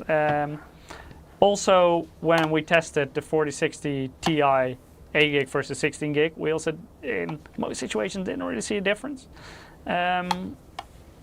And for example, if you compare a 4060 Ti 16 gig versus a 4070 12 gig, even at higher resolutions in more demanding games, the 4070 will still definitely outperform that 4060 Ti despite having a little bit less VRAM. It is always nicer to have more VRAM, but of course that would also come with a certain price, so it could make the product more expensive, whereas not in every situation you would really benefit from it. So VRAM becomes increasingly important at higher resolutions. The main focus for Lucas with these budget builds is 1080p. This system actually would also be quite suitable for 1440p, I believe. But for example, if you do 4K gaming, I would definitely recommend to go for a faster graphics card anyway. Like, even aside from the VRAM, you want a faster GPU for 4K gaming as well. So you would be of course, preferably looking at a 4090, but of course that's very expensive and very fast. But like a 4080 would also be more suitable for 4K gaming definitely than a 4070. The Ghost Avenger says 12 gig is more than enough. Yeah, I think in most situations, definitely at this point, 12 gig is more than enough. I agree. NRT also says depends on the bandwidth of the VRAM. Very true as well. So in many situations, it's more interesting to have a little bit less VRAM at a higher bandwidth than having more VRAM, which is essentially slower. Uncle Elias says more VRAM would give it a couple more years of longevity. For budget, I always think it's about not just the initial cost, but for a bit of longevity. Depends a bit, and this also depends very much on the person, I think. Some people go for a budget system because at that specific moment they don't have the budget to go for something more, but they already plan on upgrading their GPU, for example, within 2 years' time. In that case, I wouldn't really be bothered by it too much. Of course, if you want to run it for a longer time, then it would be a more important thing to look at. So it very much depends on your goal with the system. If it's a graphics card for the time being and you plan on upgrading, then you could do with less. If you want to use it for a longer period of time, then definitely check those kind of aspects of the system. Okay, Lucas, So back to you. before we start benchmarking, I want to showcase the PC, as I always do. What I really like about this PC is the support bracket actually lights up, so you can change the color of it. I personally think it will let the GPU and the motherboard a bit more pop out a bit more. The radiator, does it light up right now? Oh, Not the radiator, but the fans on there, they definitely do. yeah, no, but I don't see them lighting up. Or do I? We cannot see the fans themselves, but did you break it? Wait, let me check. You know what that means, Lucas? You break it, you buy it. No. Ah, they do light up. All good, all good. I almost become Eric. Yeah, it's basically the same, I believe, apart from the CPU. Oh, and the RAM is, yeah, it's Yeah, slightly different. This is a Kingston kit, for example. We only had one of the Corsair Vengeance RGB kits on hand. That one was in PC2. So in this situation, you see a Kingston kit with similar specifications. So for the performance, it won't matter. CPU slightly different because we didn't have a 12600KF or a 12600K on hand. So we picked the closest thing we could find at the office, and that's the Intel Core i5-13400. That is the one with a little bit lower TDP. Should be a bit more power efficient as well in most situations. But it is from a slightly newer generation. So it is very similar. In most situations, the 12600K would still be slightly better, but would also consume a little bit more power. So it kind of depends on what you want there. It also depends on region which one's more affordable. So here, in our region, in the Netherlands, 12600KF is slightly faster and slightly more affordable. So it definitely makes sense that you picked it, Lucas, I think. Let's get into the benchmarking. Same settings, but this one we're gonna test it on 1080p and 1440p. That's right, though. Yeah, that's nice. I think for this system, 1440p is becoming a very viable option, I think. Also, on the ultra-wide, I think it will. Does it perform? I've been talking about 34-inch ultra-wide. Will it really impact the performance? Compared to normal 1440p, you mean? Yeah. Yes, it does impact performance a bit because you have more pixels in width. So, for example, if you use a 1440p ultra-wide, you have 3440 times 1440p, whereas with a 16:9 1440p monitor, you have 2560 times 1440p. So you do have to address quite a few more pixels in width. So it will be a bit more demanding if you use an ultra-wide 1440p monitor. Of course, it will be not as demanding as an Ultra HD or 4K resolution, but definitely a bit more demanding than regular 1440p.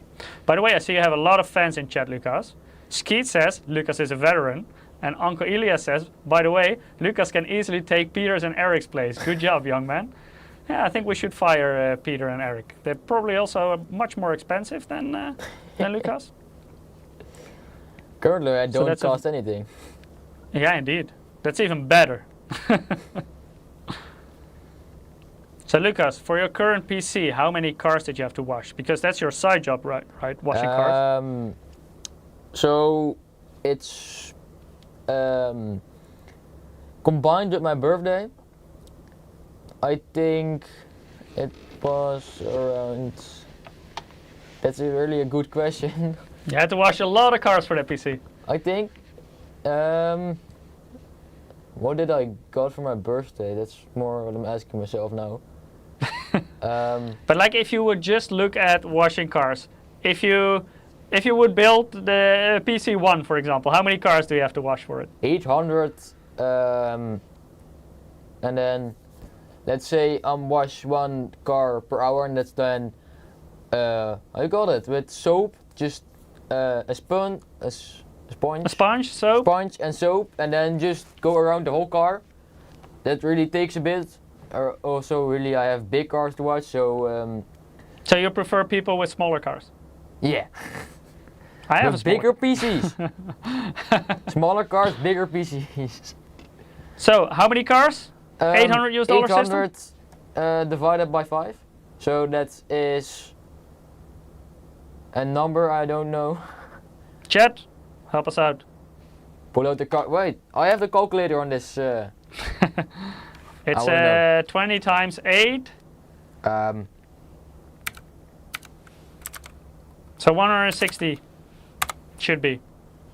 800. Says it 7 agrees with me in Twitch Yeah, chat. 160. There And we for go. 1200, it's 240 cars, and for the max, Is that 320 cars? so So how many cars are you willing to wash for a gaming PC? That's the real question. about 2. About Maybe 2. 3. That is gonna be a very budget gaming PC. I think you only get the RGB strip for it. No, I don't even think that you get a RGB strip for that budget. No, probably not anymore. But the results are really positive. It's almost 144, so for Cyberpunk that's really good. That's very good, yeah. Max almost 200, that's also really good. I think it's time for the 1440p benchmark, because that really shows the power of the 4070. Mm-hmm. Let's check if it stays on, yeah. Skeet says move up to school buses. I don't think that would be a good idea, Skeets, because I think the price is the same for a smaller or a bigger car. It is. So that's an why hour. Lucas prefers to have the smaller cars.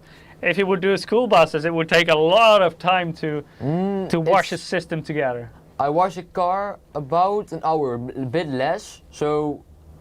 But a school bus would take you Yeah, but it is... like a day.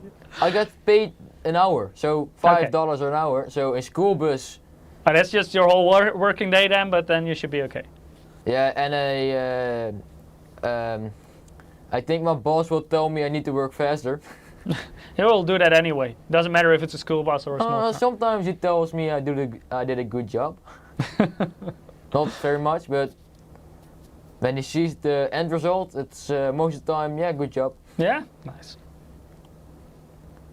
But you can see the FPS is a lot lower, but also you can't really see it on your screen, but I see it's really more crisp, so you can see a bit more details. Yeah, we're streaming in 1080p, so unfortunately people at home can only still see it in 1080p, but of course on your monitor you see it in 440p. Yeah, it looks better. It looks definitely better.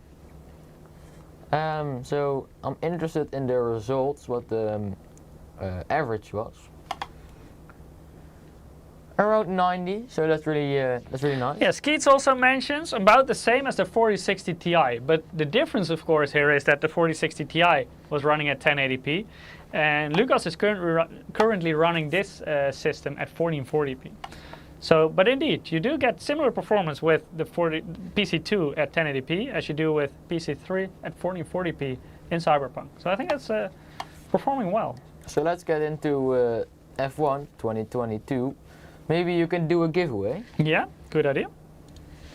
If you haven't participated yet, go to msi.com/2/insider, or if you're watching on Twitch or YouTube, you can also just follow the link that our bot puts in the chat once every 5 minutes. It will lead you to Gleam. Within Gleam, you can perform certain actions. The more actions you perform, the bigger chance you will have to win. And if you're a returning visitor, make sure to also claim your loyalty bonus to have a slight edge in the giveaway. We have a very negative name for the winner. But still, this person won a giveaway, so Lucas, the honor is all yours. It's not personal, I got a death wish. Without the I, got a death wish. you won a Steam Wallet code as well. Congratulations. I hope you got rid of your death wish now that you won a Steam Wallet code. Are you okay? Do you need someone to talk to? Yeah. Like, we're not professionals to talk to about this subject, but we hope at least the Steam code helps. So still congrats, and keep an eye on your mailbox. Then we'll email the code to you in the coming days with some instructions on how to redeem it, and make sure to stay alive until you receive that. Back to Lucas. So I'm setting up the benchmark right now.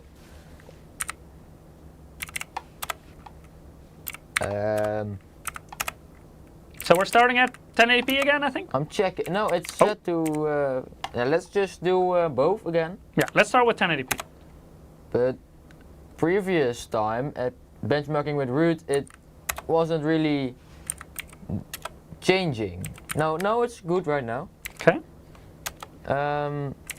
Same circuit, same labs. So back to Zandvoort. yeah. Do you like this circuit? Yes and no. I do like the atmosphere. I think it's really cool, and everything is orange and stuff. And I also like the location. It looks very pretty. It's right next to the sea and the dunes and stuff. But I don't think the circuit is particularly good for racing. I think last season it was, but that was because of the changing conditions. So like after one lap, it started pouring, and that made it very interesting. And I believe it even holds the record of most overtakes ever in a Grand Prix.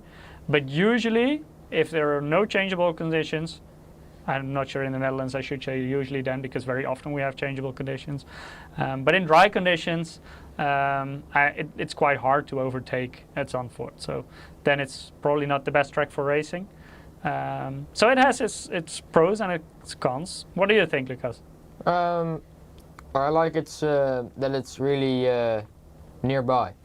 Yeah, but there are more circuits nearby. Yeah, the Spa in Belgium is not too far. No? The circuit of Belgium I really like, with the hill. Yeah, Spa is really nice, Spa-Francorchamps. I think that the racing with the cars from Porsche, the 911 racing, looks really Porsche good Cup. there. Yeah, it's really cool. I think that's one of the coolest circuits on the calendar, definitely racing wise. And the Dubai circuit with all the like Dubai stuff with expensive yachts and that kind of stuff. Yeah, I think that's with the most Middle East races. It's very classy, so to say. A lot of very expensive cars, yachts, everything. Yeah. Monaco is also a bit like that. Uncle Elias says these current cars are not suited for Zandvoort. Yeah, I kind of agree. They're probably a bit too big for proper racing there. And Skeet says Spa is best for overtaking, and Fuji is good too. Yeah, we haven't had that one for a while though, but definitely. So the average FPS, let me check. Is it about the same as we did before? No, is it? Yeah, it is 1080p. The average is a bit low right now. Did you change something? No, I don't think so. That's interesting. It could be that you're more CPU limited, because the CPU in the previous system in gaming tends to perform slightly better than this. I'm talking about the benchmarks I did with root. Okay. That came out with 257. On average. Average. Okay, let's maybe double check your settings. Yeah, that's a bit weird. And we can also try to restart the game and see if we get better results a second time. So... Oh, you have ray tracing on, you see that? Where? Ray tracing quality medium. Yeah, you can turn it more down. Oh wait, the other ones, all the separate ones are off? Yeah.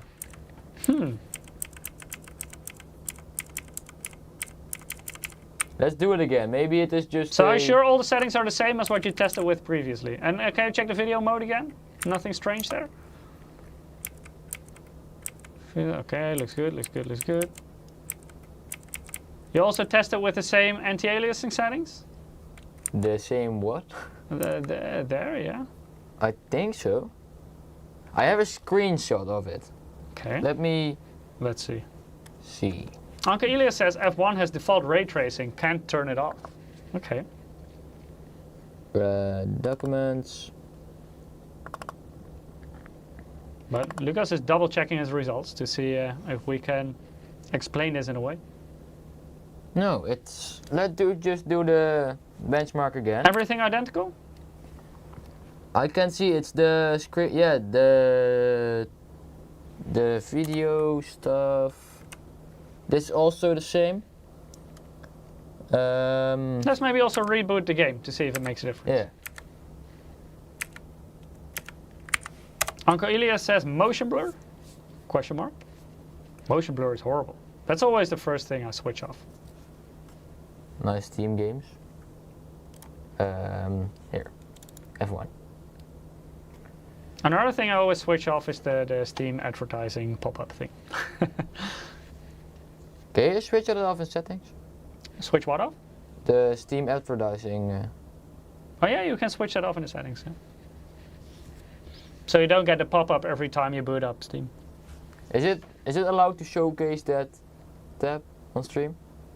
Yeah, we can. Yeah, you can skip through this. Always forget. So, let's see. Maybe it was the resolution that didn't switch immediately. I don't know. Let's double check if it's okay. Benchmark. Wait, first check the video settings. Yep. 1080p. Okay, looks 1080p. Okay, let's see. Show FPS, yeah. That should be exactly the same.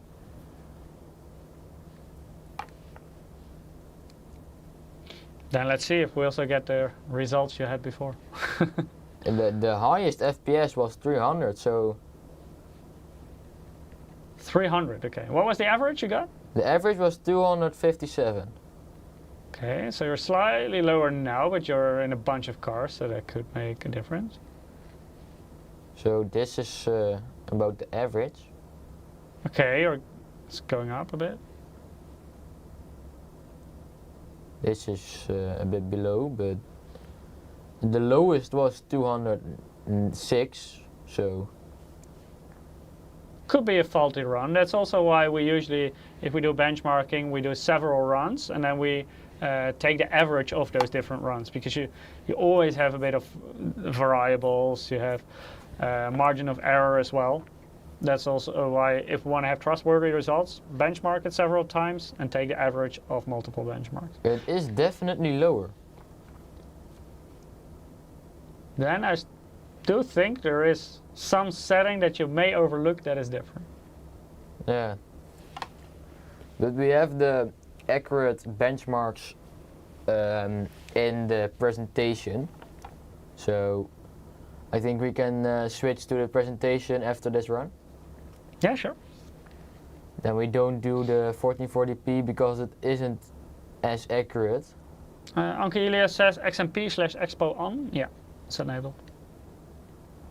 But we are Lando Norris, so That's always good. yeah. Oh, and Guan Yu Zhou won the race. That's quite unique.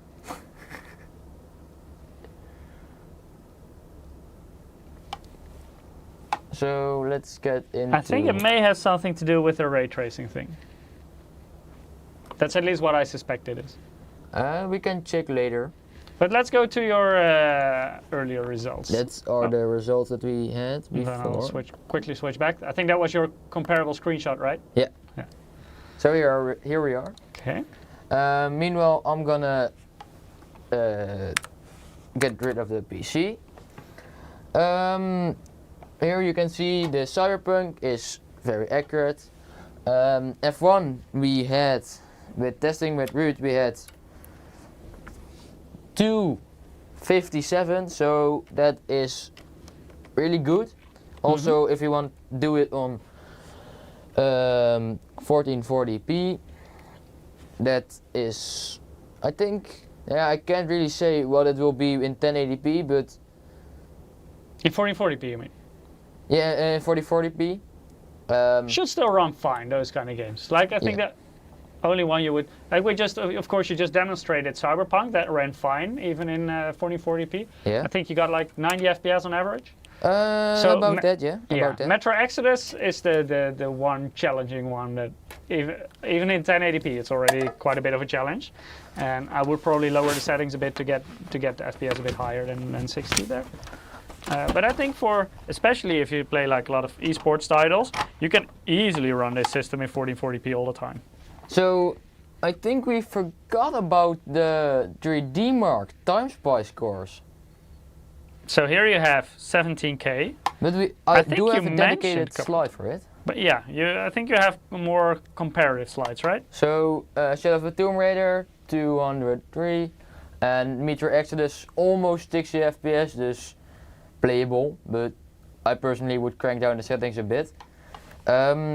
Let's go to the slide of every PC next to each other.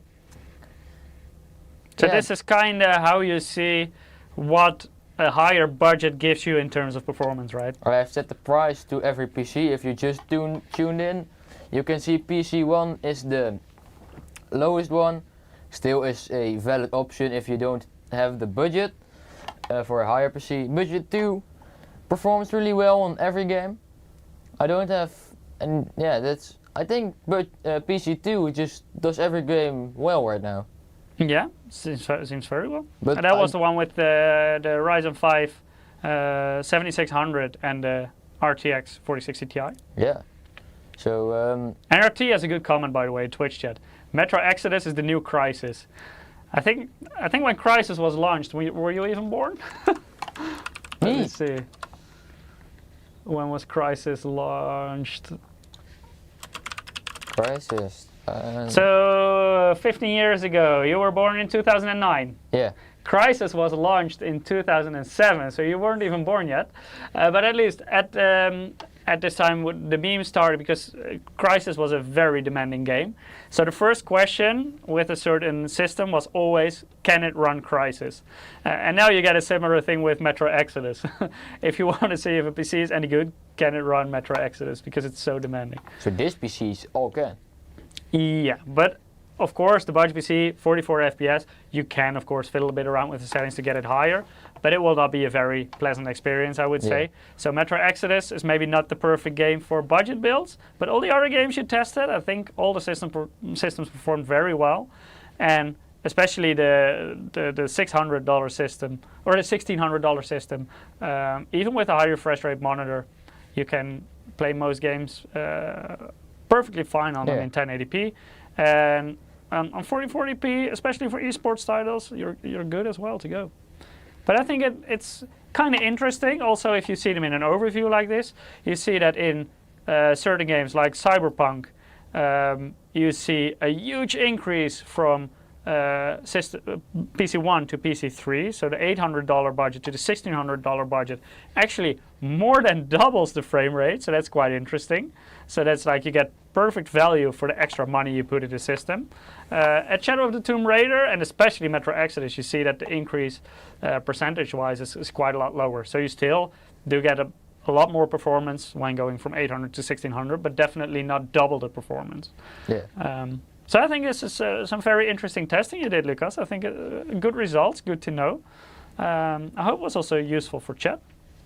So I think for last of this PowerPoint, we have the 3D Mark Time Spy score. I think I forgot about them on PC2. I don't know if I mentioned them on PC1. I think you had them in the screen at least. I think you also I had mentioned them in the PC1, screen, but I didn't talk about them. But still, you can really see that the difference between the PC1 and PC2 is slightly less than the difference between PC2 and PC3.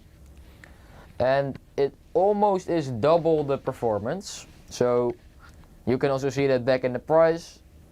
But price for performance. Like in terms of value, on average, the cheapest system offers the most FPS for your buck, basically. Yeah. But it's also a previous platform, AM4.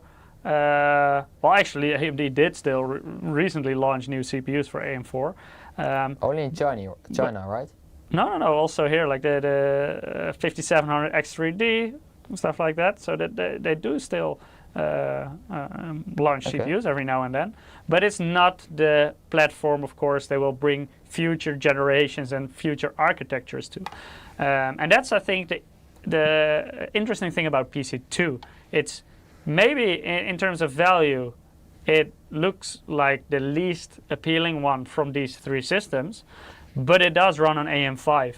And in terms of future proofing, that could be a very interesting aspect to take into account as well, because of course AMD confirmed that all the way through 2025, and maybe even longer, they continue with AM5. So you're basically guaranteed you have an upgrade path to a newer generation with a newer architecture.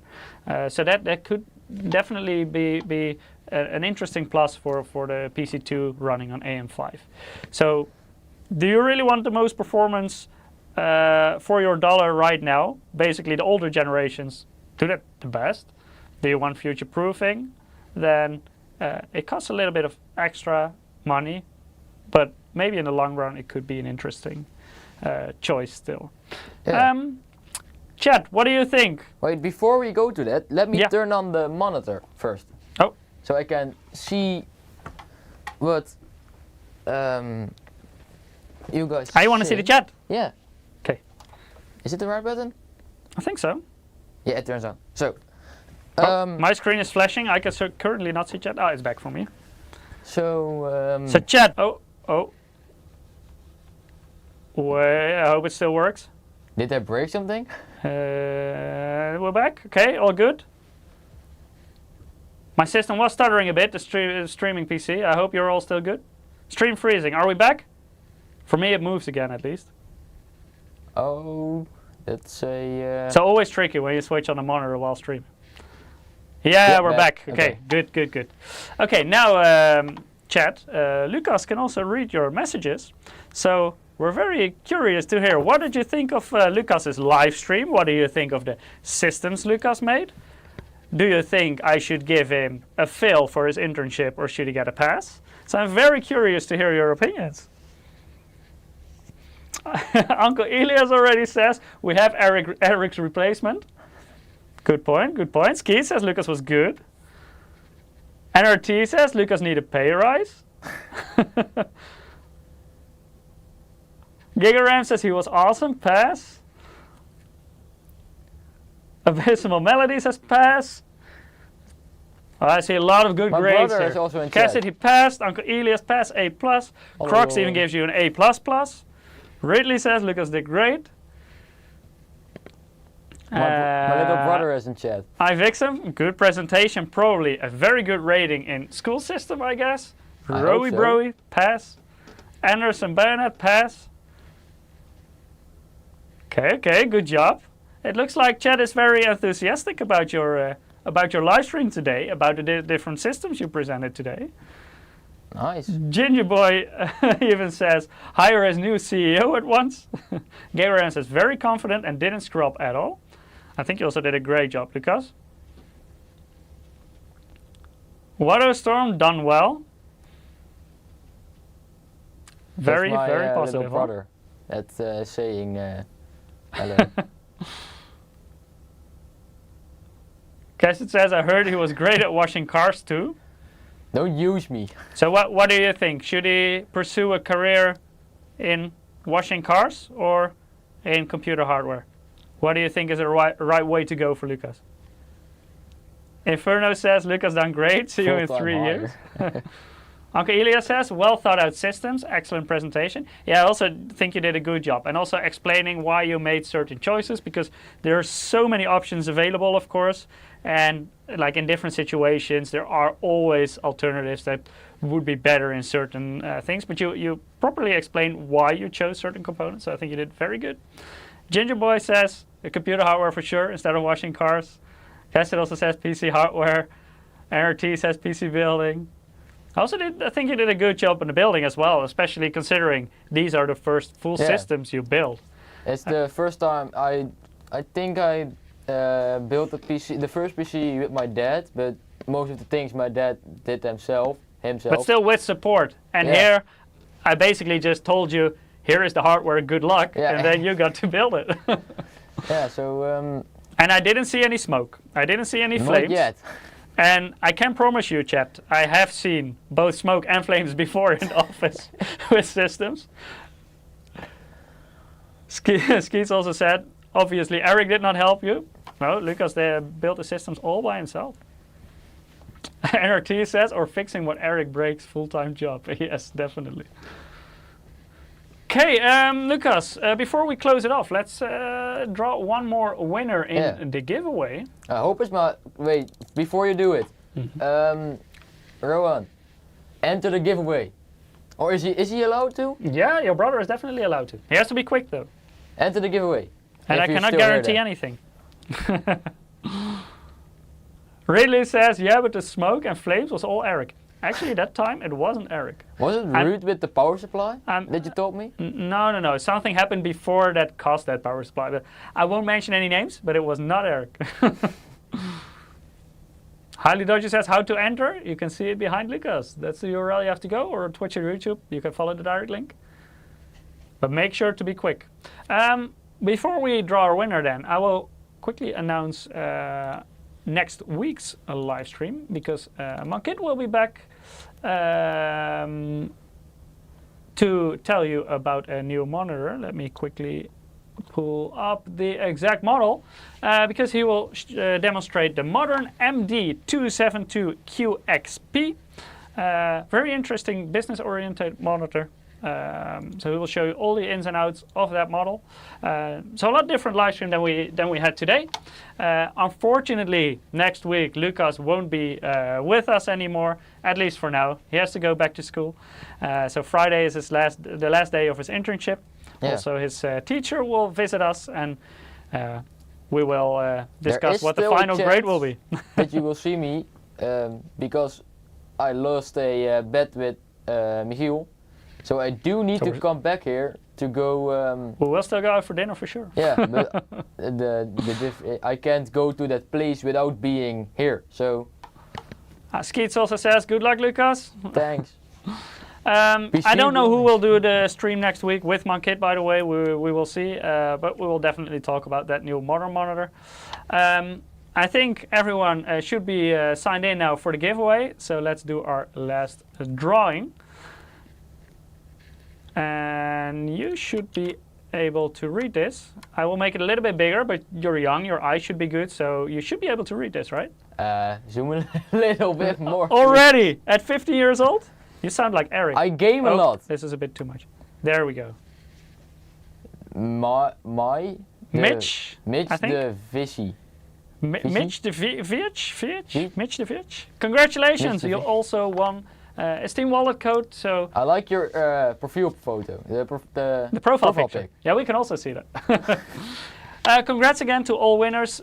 Please keep an eye out on our mailbox. We will email the codes to you in the coming days with some instructions on how to redeem it. Next week, of course, we will have a new giveaway again. We will stream again at the same platforms. So same place, same time. We hope you all join us again next week in Mankit's live stream.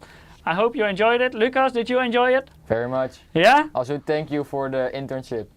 You're very welcome, and thank you for all the effort in preparing this live stream for everyone. For now, we will call it a day. So you can wave to the chat and tell them goodbye. Goodbye. Bye, everyone.